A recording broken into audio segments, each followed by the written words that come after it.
Hello बच्चों, let's read this question and the question says that if bisectors of angle A and angle B of a quadrilateral ABCD intersect each other at P, bisectors of angle B and angle C at Q, bisectors of angle C and angle D at R, and bisectors of angle D and angle A at S, then PQ are a scissor. Now let's see the options. Option A rectangle, option B rhombus, option C parallelogram and option D quadrilateral whose opposite angles are supplementary.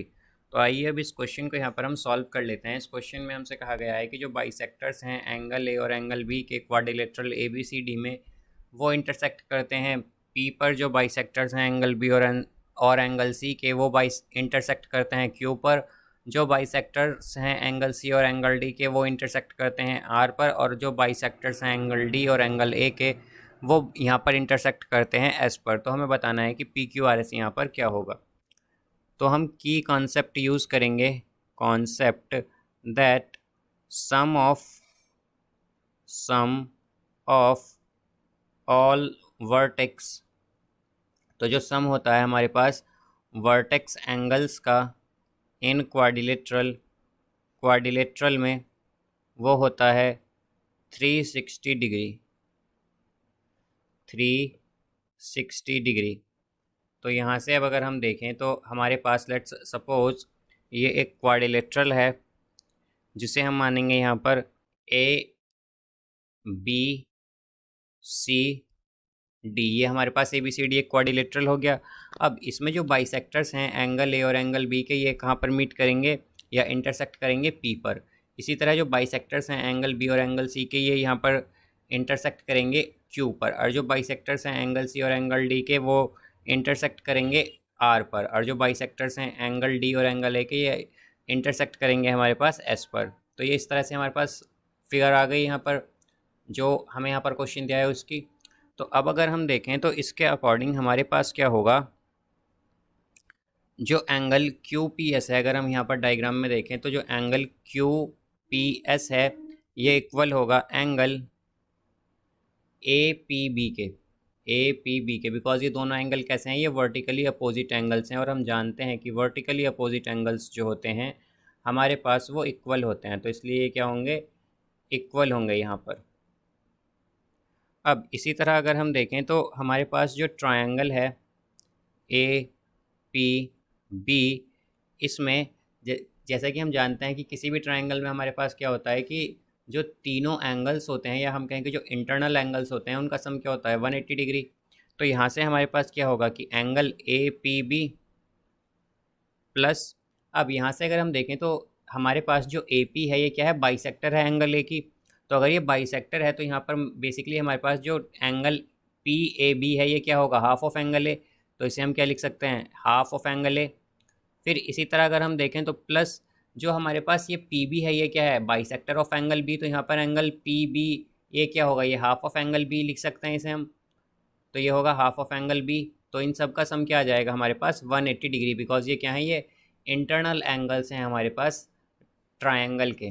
तो यहाँ से अगर हम देखें तो angle A P B क्या होगा, angle A P B हो जाएगा हमारे पास 180 degree -1/2 angle A plus angle B.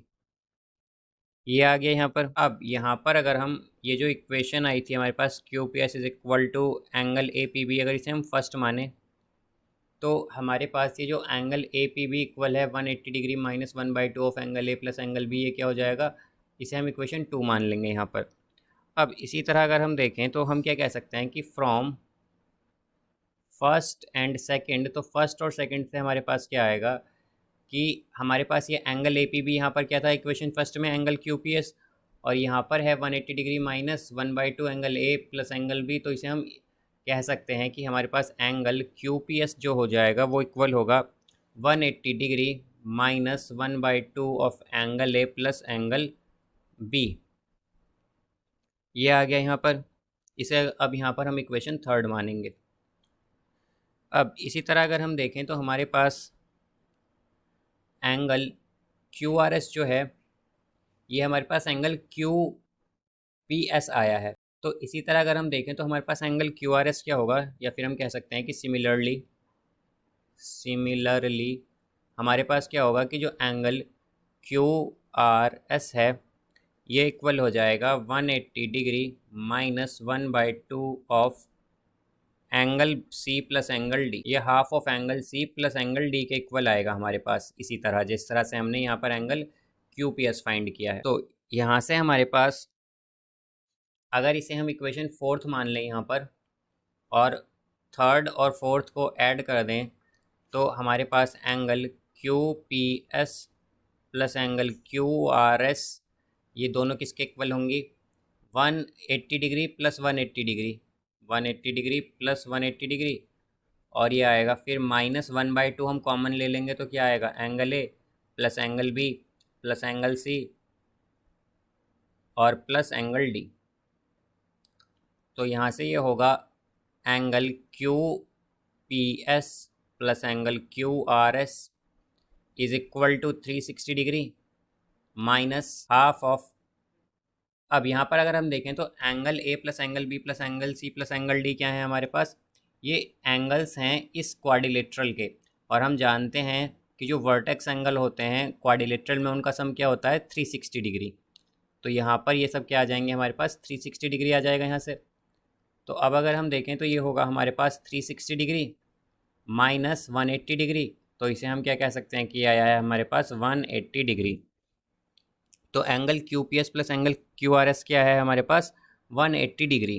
तो इसका मतलब क्या हुआ बेसिकली हमारे पास, अगर हम इस डायग्राम में देखें कि हमारे पास जो पी क्यू आर एस है ये ऐसा क्वाड्रिलेटरल है जिसमें अपोजिट एंगल्स का सम क्या है हमारे पास 180 डिग्री है, बिकॉज यहाँ पर क्यू पी एस और क्यू आर एस क्या है, ये अपोजिट एंगल्स हैं।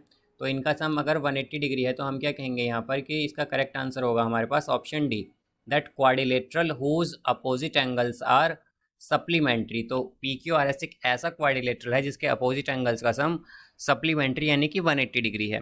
सो I hope you understood it well. Best of luck. Thank you.